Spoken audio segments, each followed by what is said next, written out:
ઓમ શ્રી પરમાત્મને નમઃ. શ્રીમદ્ ભગવદ્ ગીતા અથ પંચમોધ્યાય.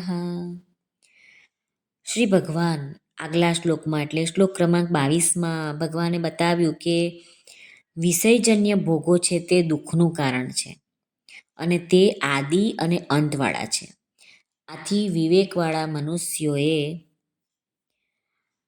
એ ભોગોને દુઃખ રૂપ જ માને છે.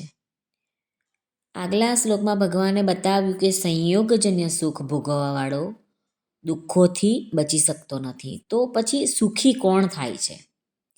એનો જવાબ આ શ્લોકમાં ભગવાન આપે છે. તો ચાલો આપણે પહેલા શ્લોક જોઈ લઈએ.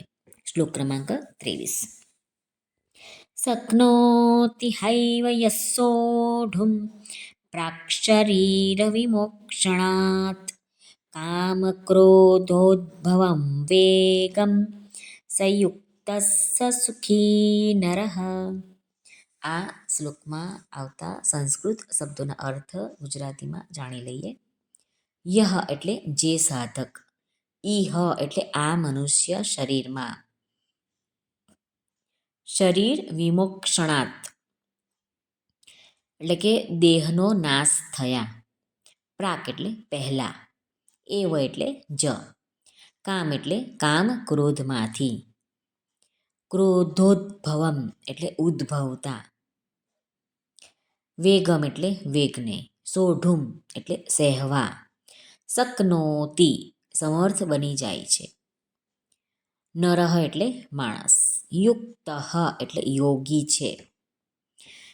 આનું ગુજરાતી અનુવાદ શ્રી ભગવાન કહે છે, શરીર છૂટે તે પહેલાં જે મનુષ્ય કામ અને ક્રોધના વેગને રોકી શકે છે તે જ ખરો યોગી છે અને તે જ પુરુષ ખરો સુખી છે. કામ અને ક્રોધ પર કાબૂ મેળવવાનું ફક્ત મનુષ્ય યોનિમાં જ શક્ય બને છે. આથી અહીં ભગવાન ઇહ પદથી મનુષ્યને સાવધાન કરે છે કે અત્યારે તને એવો દુર્લભ અવસર પ્રાપ્ત થયો છે જેમાં એ કામ અને ક્રોધ પર વિજય પ્રાપ્ત કરીને સદાયને માટે સુખી થઈ શકે છે. મનુષ્ય શરીર મુક્ત થવાને માટે જ મળ્યું છે. એટલા માટે મનુષ્ય માત્ર કામ ક્રોધનો વેગ સહન કરવામાં યોગ્ય, અધિકારી અને સમર્થ પણ છે. એમાં કોઈ વર્ણ, આશ્રમ વગેરેની કોઈ પણ અપેક્ષા નથી. મૃત્યુની કંઈ ખબર નથી ક્યારે આવી જશે. તો મૃત્યુ આવે એ પહેલાં આપણે કામ ક્રોધના વેગને સહન કરી લેવો જોઈએ અને કામ ક્રોધને વશીભૂત નહીં થવું જોઈએ. આ સાવધાની જીવનભર રાખવાની છે. આ કાર્ય મનુષ્ય પોતે જ કરી શકે છે, કોઈ બીજો નહીં. આ કાર્યને કરવાનો અવસર મનુષ્ય શરીરમાં જ છે, બીજા શરીરોમાં નથી. એટલા માટે શરીર છૂટતા પહેલાં જ આ કાર્ય જરૂર કરી લેવું જોઈએ. એ જ ભાવ આ પદોમાં છે. મનુષ્ય માત્રમાં કોઈ પણ ભોગોને મેળવવાની ઈચ્છા પહેલાં તે માટેનો સંકલ્પ થાય છે.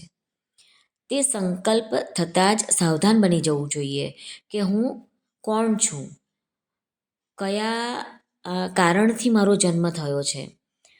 તો વિચારવું જોઈએ કે હું તો એક સાધક છું, મારે ભોગોમાં નથી ફસાવાનું, કેમ કે એ સાધકનું કામ નથી.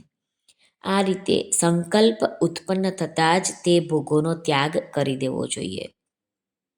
કામ અને ક્રોધના વેગને સહન કરવાનું અહીં ભગવાને કહ્યું છે. તો એનો અર્થ શ્રી રામ સુખદાસજી વર્ણવે છે કે કામ ક્રોધના વેગને ઉત્પન્ન જ ન થવા દેવો. તો કામ અને ક્રોધનો સંકલ્પ પણ ઉત્પન્ન થાય તો એનાથી અંતઃકરણમાં અશાંતિ, ઉત્તેજના, સંઘર્ષ વગેરે થવા લાગે છે, જેની હાજરીમાં મનુષ્યને સુખી કહી શકાતો નથી. પરંતુ આ જ શ્લોકમાં ભગવાને કહ્યું છે સસુખી. તો આ પદ ભગવાને કહ્યું છે તો એનો અર્થ એમ થાય છે કે કામ ક્રોધના વેગને સહન કરવાવાળા મનુષ્યને ભગવાન સુખી કહે છે. મનુષ્ય જ નહીં પરંતુ પશુ પક્ષીઓ પણ કામ ક્રોધ ઉત્પન્ન થતાં સુખ શાંતિથી નથી રહી શકતા. એટલા માટે જે મનુષ્ય કામ ક્રોધના સંકલ્પને નાબૂદ કરી દીધો છે તે જ વાસ્તવમાં સુખી છે.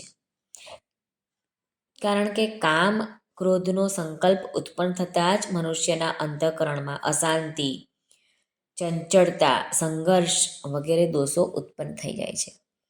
આ દોષો રહેતા તે સુખી કેવી રીતે રહી શકાય? જ્યારે તે કામ ક્રોધના વેગને વશીભૂત થઈ જાય છે ત્યારે તે દુઃખી થઈ જાય છે. ઉત્પત્તિ વિનાશશીલ વસ્તુઓનો આશ્રય લઈને તેમની સાથે સંબંધ જોડીને સુખ ઈચ્છવાવાળો મનુષ્ય કદી સુખી થઈ શકતો નથી. એ નિયમ છે.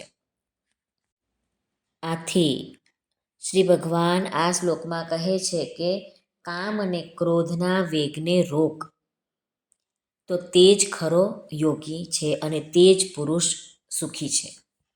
શ્રી કૃષ્ણાર્પણમસ્તુ.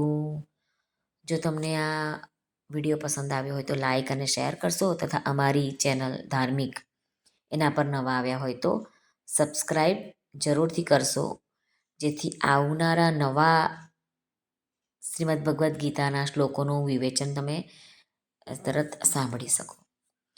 સર્વનો ભાવથી ધન્યવાદ. જય શ્રી કૃષ્ણ.